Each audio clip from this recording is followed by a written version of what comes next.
Hello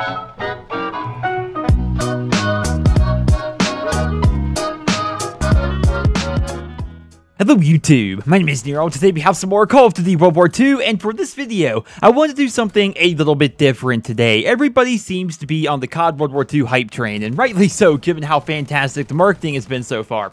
But what happens if it's all for naught and Call of Duty World War II fails? Now, before we go any further, I want to make a few things perfectly clear. I'm not personally against Call of Duty World War II. I don't think it's going to fail. I don't want Call of Duty World War II to fail. I'm just approaching this from the perspective of not as like a longtime fan of the series, but someone who is just genuinely interested in the gaming landscape and how that landscape may change should Call of Duty World War II not meet expectations. It's no secret that the Call of Duty franchise isn't as popular as it used to be, right? The height of the franchise was between the years of 2009 and 2012, and over the past few years, Activision has made a lot of changes to the franchise to try to recapture some of that past glory, right? They've been changing around the business model, they've changed around the overall feel and the gameplay of Call of Duty, and all of that time, they've had a few cards up their sleeve, kind of like these safe bets they can make at any moment. One card would be remastering older Call of Duty games, right? Because COD has this expansive library of beloved games that have been seemingly abandoned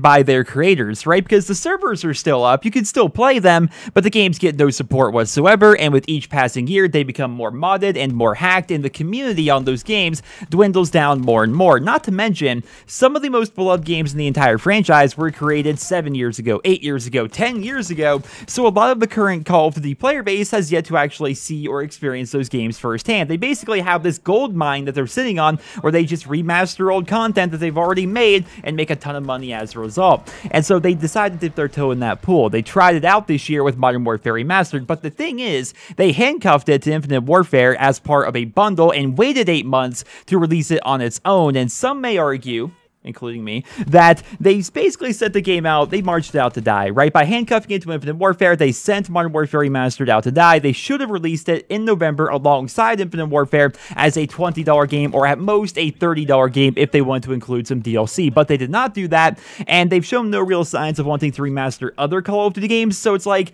are they ever going to do this again? Was this like a failed experiment? Like, what are they doing with remastering Call of Duty games? Right now, we have no idea, so that's one card pretty much out of the way.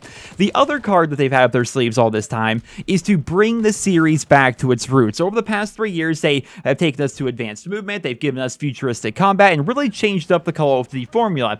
At any point, they could bring the series back to its roots, and that's what they're actually doing this year with Call of Duty World War II, and right now the hype is real, and everyone seems excited for the game, but what if that doesn't work, right? What if, hypothetically, COD World War II gets boring after a few months, and it does not sell very well during the holiday season, which is like the peak earnings season for the Call of Duty franchise? What if it doesn't even sell as well as Infinite Warfare? What if it gets outsold by a few competitors? How does Activision respond to all of that? I think if that were to happen, it would be a major statement to Activision that the gaming community as a whole is tired of Call of Duty's annual release cycle. I think if this were to happen, that would be the starting point, the tip of the iceberg for Call of Duty to actually go in a completely different direction, which I know sounds crazy. Like, we're just getting back to boots on the ground. We're just going back to our roots here. Why would we go into another direction? But if they do actually fail, if it does not succeed, then I can see a situation where instead of releasing annually, Activision decides to do something a little bit different. I've noticed a trend over the past couple of years. Whenever a Call of Duty game gets outsold, it's always by a major blockbuster release that is going to be around for multiple years. Grand Theft Auto 5 outsold Call of Duty Ghosts, and Overwatch outsold Infinite Warfare. These are games that fans can take the time to get invested in because they are not going to be coming out every single year. They come out once, and they are just these games that are continuously updated with patches and oftentimes free DLC and free content. I can see a situation where if Call of Duty World War II does not sell very well this year, then Activision's going to realize that the series is never going to go back to what it was previously. Now, before we go further on with this, right, don't let me twist this up for you guys. Call of Duty is still popular. It's wildly popular. It's one of the best-selling games every single year. Oftentimes, it's number one. If it's not number one, it's number two. The thing is, though, the thing people get hung up on is it's not as popular as it was like back in the Modern Warfare 3 days. So that was like the height of Call of Duty's earning power for individual sales. They may actually be earning more now. They've actually implemented microtransactions and supply drops and DLC. But in terms of actual game sales, that was like the peak of the franchise. And ever since then, they've gone downhill. And all the vocal haters keep saying COD's dying. COD's dying every single year. But the thing is, yes, they're selling less, but they're still selling more than like all the other games out there. The truth is, gaming as a whole just doesn't seem to be making as much sales. Like, one game doesn't seem to just blow out at all the other games anymore for some reason, right? Because if Call of Duty's always number 1 or number 2 every single year, and that game's dying, well, what does that say about the Call of Duty franchise, right? The game is not dying, and I have a feeling a lot of the naysayers are people who are just experiencing franchise fatigue, which there's nothing wrong with that. I mean, if you play the series for long enough, you're going to experience some franchise fatigue.